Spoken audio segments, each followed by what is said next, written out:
Hey everyone, welcome back and happy Sunday. All right, guys. Well, it looks like we have more and more Real Housewives of Orange County to talk about. And now we're hearing about a possible demotion.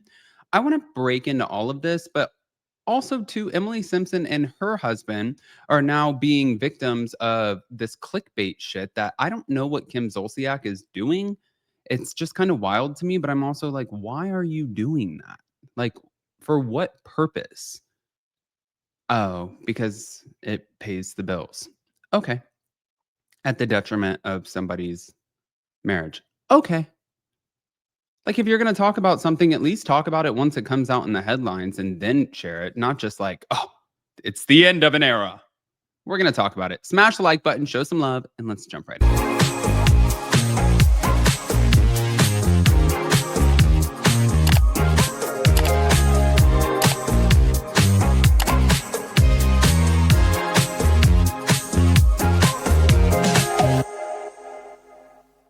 Okay, guys, so the biggest question right now is, will Shannon be demoted going into next season? So right now there's rumblings that Shannon Beador might actually be a friend of next season, and she'll be demoted from a full-time cast member. And this clearly OC, but the reason producers are reportedly considering bringing back Alexis Bellino full-time. Now, just to give you some background on this, last season Alexis was criticized by fans for going after Shannon, who clearly is the ex-girlfriend of Alexis's fiance, John Jansen. And Alexis was a friend role last season. And in her place as a friend of, when she was replaced, was Gretchen Rossi. So some viewers are upset with Shannon because she's ended her friendship with Katie Janela, who reportedly shared secret voice recordings of Shannon's emotional breakdown with Alexis. But they have since refollowed each other, so we have to say that. Now, for season 20, that's going to be a landmark anniversary season, and production is allegedly planning to shake up the cast. And what they're saying is Alexis might come back full time to show her story pre and post marriage with John Jansen.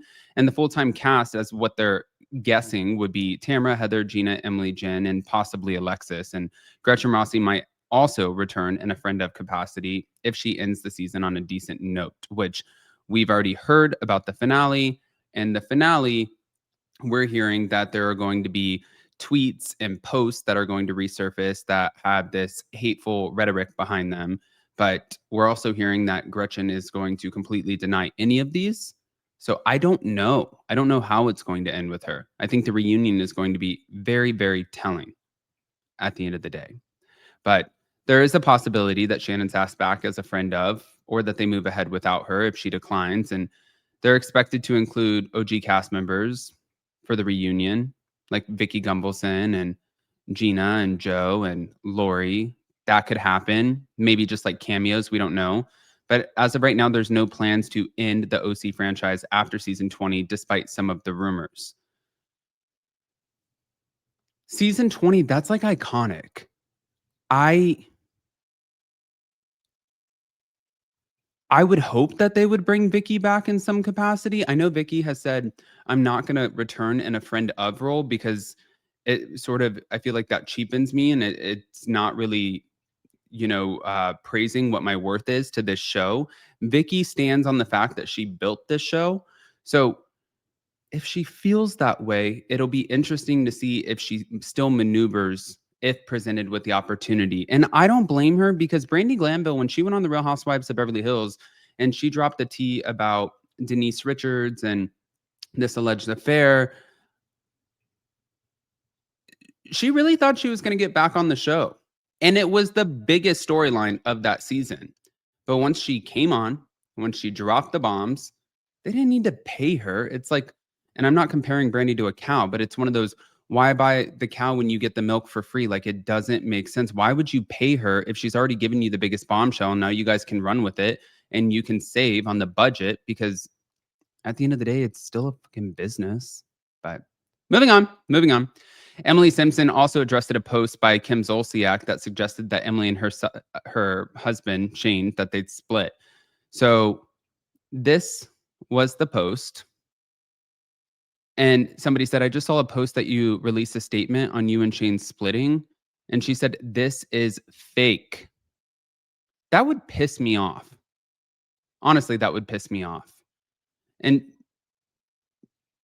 like, I still it's not that I don't know why Kim Zolciak is doing it. I know that she gets paid per clicks with posting these kinds of things. Like, even her daughters sometimes have cringed because she's like, "I'm gonna be a grandmother. My daughter's pregnant. This is what's happening. What's going on?" And her daughters are like, "Mom, what the are you doing?" So now instead of it being at the detriment of her own family, it's just at the detriment of somebody else's family. I just find it to be really shitty. Truly, I do. But she was also asked if she regretted her young son Luke's struggles, like putting him on TV, and she said, "Not at all." I don't know if you guys saw this, but she said, "Not at all. The thousands and thousands of DMs I've received from moms giving me hope, advice, and sharing their own personal stories and struggles, it's been invaluable. Plus, I would have never known to have Luke tested for PANS or PANDAS if it wasn't for the amazing moms that were reaching out to me." That's sort of what the platform is for, because these things are most of the storylines, like, I know that there's supposed to be the drama, the conflict, the resolution, but a lot of the storylines are intended to be relatable to the audience in some way, whether it's sobriety issues or cheating or just, like, repairing friendships, whatever.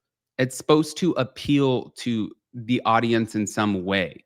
The thing that we want the most unrelatable is the lifestyles of the housewives, but what they're going through in these moments, those are supposed to be relatable. Those are supposed to land with the audience. And this is something that I'm sure a lot of other moms have dealt with.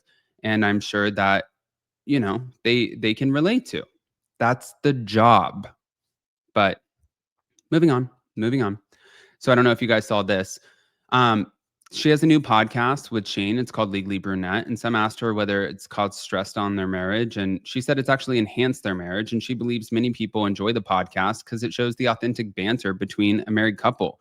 She said, "I think it's enhanced the marriage.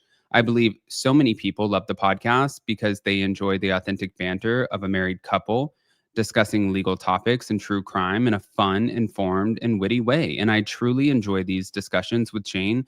And I think that that really comes through on the podcast." I agree. I think that Emily right now is killing it with the podcast. I think that clearly we know that she's under the umbrella of Two Teas in a Pod, which was a really smart way to go. Two Teas in a Pod absolutely kill it. They're like number one all the time, especially with the Bravo coverage. And she's right there next to Tamara all the time. Like, if you wanted to do a podcast, why would you not just utilize the resources that you have? Because I saw where some people were like, "Oh, well, she's using Tamra." I don't think she's using Tamra. I think that there was an opportunity. So carpe diem, you seize the day. That's all. I want to hear what you guys think. Guys, pop off in the comment section. If you're not subscribed, get subscribed. Don't forget to hit that notification bell, and we'll see you in a little bit. Love you guys.